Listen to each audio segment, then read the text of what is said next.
Magandang tanghali mga boss. So ngayon tinawagan naman ako din sa customer kong malapit. So kung sa Bisaya pa, dalakyatan na to. So na ako diri pag vulcanizing materials.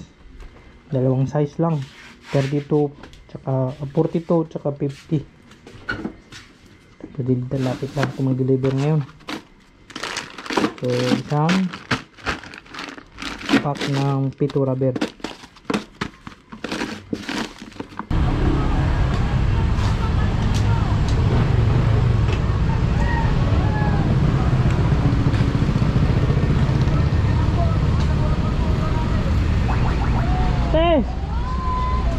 Na! Ayun na! Meron akong dala! Nasaan na? Ito si Manang Maganda.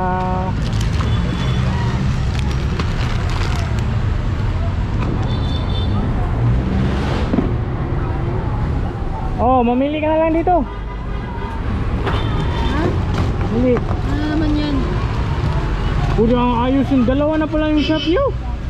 Saan mo nakita? Wala ako mo, nag-iikot ako dito. Doon o.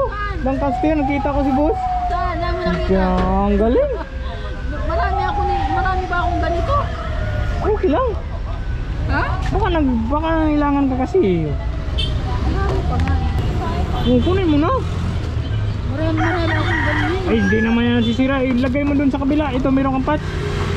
Marami pa. Mura na yan, Pi. Tingnan mo kasi, butasan ko na. Mura ba sa akin? Grabe naman, para malaman mo kung gaano katibay yung product natin. Titik yan. Iwasan mo naman ang 50. Grabe, mura-mura na yan. Ma'am, Hindi naman. Hirap mo pa ang kontakin eh. ang hirap daw.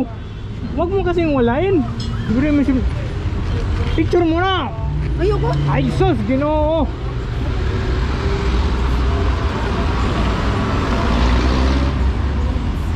Baliktad. Hindi nakita mo yung shop ko doon. Dumaan ka doon? Dumaan ka doon?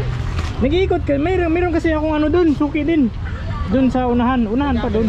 Papunta dito sa, papunta doon. Sa may Lancaster. Paikot, ikot kasi yan eh. Bisaya. Kaya nakita ko dun si sir. Pag, there go. Guys, ang galing talaga. Ano yun? Magaling talaga. Ano lang to tayo, hindi na lang kapit. XO? Salamat, mama. Basta, chat ka lang. Kung mayroon kang kailangan, sabihin mo lang. Oo. Nangailangan ka pa ng yung pito na bakal maiksi.